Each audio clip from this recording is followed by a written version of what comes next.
పూరా లోకల్. నమస్తే, welcome to పూరా లోకల్. నేను మీ యోగి బొల్లోజు. సంక్రాంతి పండగ వస్తే ముగ్గులు, గాలిపటాలు ఇవే అనుకుంటాం. కానీ ఆంధ్రాలో వీటితో పాటు కోడి పందాలు బాగా జరుగుతూ ఉంటాయి. ఈ కోడి పందాల జోరు ఎంత ఉందంటే ఒక్క కనుమ రోజే 1000 కోట్ల రూపాయల కోడి పందాలు జరిగాయంటే ఇది ఎంత పెద్ద మొత్తం మనం ఆలోచించాలి. దీనికి సంబంధించిన ఒక వార్త వచ్చింది, వివరాలు ఏంటో చూద్దాం. ఏ జిల్లాలో కూడా ఎన్ని కోట్ల రూపాయల ఈ పందాలు నిర్వహించారో చూద్దాం. కోట్లు కూతెట్టాయి, కనుమనాడు 1000 కోట్లు దాటిన పందెం. కోనసీమ నుంచి రాయలసీమ దాకా జోరు, కోట్లల్లో పందాలు, భారీ ఆఫర్లు. గుండాట పేకాట పోటీలతో జోష్. ఒక్క పశ్చిమలోనే ఒక్కో పందానికి 1.25 కోట్లు పందాలు పెట్టారట. విజేతలకు మహీంద్రా థార్ ఇచ్చారు, యాక్టివా బైక్, రాయల్ ఎన్ఫీల్డ్ లాంటి బైక్స్ కూడా ఇచ్చారు. సరిహద్దు బరుల వద్ద తెలంగాణ మధ్య విక్రయాలు కూడా జోరుగా సాగాయట. పండుగ పందాలు జాతరను తలపించాయి. ఎక్కడికక్కడ షామియానాలు, కుర్చీలు, ఎల్ఈడి స్క్రీన్లలో ప్రత్యక్ష ప్రసారాలు, వీటికి కామెంటరీలు కూడా ఏర్పాటు చేసి ఒక స్టేడియం తరహాల బరులను నిర్వహించారు. ఏపీలోని ఉమ్మడి తూర్పుగోదావరి జిల్లాలకు వస్తే కాకినాడ, కోనసీమలను కలుపుకొని 500 కోట్ల రూపాయల పందాలు పెట్టారు. బరుల్లో కోడి పందాలతో సమానంగా గుండాట కూడా భారీగా జరిగింది. ఎక్కడా పోలీసుల జాడ లేకపోవడంతో పన్నెర్రాయిలు గుండాట వ్యాపారులు చెలరేగిపోయారట. అడ్డు అదుపు లేకుండా రేయింబౌళ్ళు రెచ్చిపోయారట. మొత్తం పందాల్లో సగానికి పైగా ఈ గుండాటదే కావడం ప్రత్యేకమని కూడా చెప్తున్నారు. ప్రధానంగా కాకినాడ జిల్లాలో 3 రోజుల్లో 250 కోట్లకు పైగా పందాలు జరిగాయి. తూర్పుగోదావరి జిల్లాలో 150 కోట్లు, కోనసీమ జిల్లాలో 100 కోట్లకు పైగా పందాలు జరిగాయట. గుండాట వ్యాపారం జరిగిందట. వెరసి మొత్తం ఉమ్మడి తూర్పుగోదావరి జిల్లా అంతా కలిపి 1500కి పైగా బరుల్లో పందాలు నిర్వహించారు. ఒక్క పశ్చిమలోనే ఒక్కో పందానికి 1.25 కోట్లు కాశారంటే ఇది ఎంత పెద్ద మొత్తమో చూడాలి. ఇక గుండాటలో కాకినాడ జిల్లాలో వ్యాపారులు లక్షలు కురిపించాయి. ఒక్కో గ్రామంలో ఏర్పాటు చేసిన బరుల వద్ద 2 నుంచి 4 వరకు గుండాట బోర్డులు ఏర్పాటు చేసి లక్షల్లో లావాదేవీలు జరిపారు. మనం సోషల్ మీడియాలో కూడా కట్టలు పెద్ద డబ్బులు పెద్ద మొత్తంలో చూడడం కూడా చూసాము.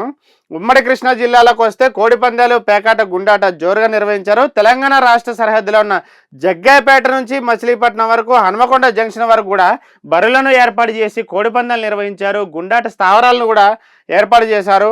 ఉమ్మడి జిల్లాలో సాగిన కోడి పందాల్లో 400 కోట్లు చేతులు మారాయట. ఉమ్మడి గుంటూరు జిల్లాలో ఒక్కో పందానికి 1 లక్ష నుంచి 7 లక్షల వరకు కూడా కొనసాగాయి. విఐపి బరుల్లో 3 నుంచి 5 లక్షల రూపాయల పందాలు వేశారు. ఒక్కొక్క బరిలో రోజుకు 70 నుంచి 100 పందాలు వేశారంటే ఎంత గ్రాండ్గా ఈ సంక్రాంతి పండుగ పందాలు జరిగాయో చూసుకోవచ్చు.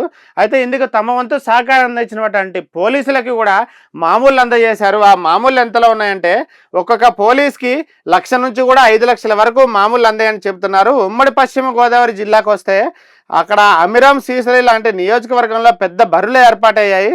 ఇక్కడ ముసుగు పందాలు జోరుగా సాగాయి. తాడేపల్లిగూడెంలో కూడా ముసుగు పందెం 27 లక్షలు కాశారు. యూనికాన్, యాక్టివా లాంటి బండ్లు కూడా ఆఫర్ ఇచ్చారు. భీమవరం తాడేపల్లిగూడెం పట్టణానికి చెందిన కొంతమంది ఈ పన్నెర్రాయలు కూడా వాహనాలు దక్కించుకున్నారు.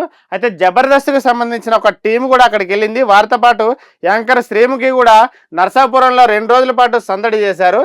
ఏలూరు జిల్లాలో కూడా ఈ కోడి పందాల విజేతలకు దాదాపు 12 బైక్స్ ఒకేసారి అందజేశారంట. చూడండి, ఇక కాకినాడ జిల్లాలో వాటితో పాటు రకరకాల జిల్లాలో కూడా ఆంధ్ర వ్యాప్తంగా కూడా ఈ 3 రోజుల పాటు పందాలు నిర్వహించారు. వీటిలో 64 కోడి పందాల్లో ఎక్కువ పందాలు గెలిచినటువంటి గోల్డ్ మ్యాన్ డేగల నాగేంద్ర అనే వ్యక్తికి మహీంద్రా థార్ జీప్ని కనుమ రోజు గిఫ్ట్గా అందించారు. ఇట్లా ప్రతి జిల్లాలో కూడా ఆంధ్ర వ్యాప్తంగా ఈ పందాలు జరిగాయి.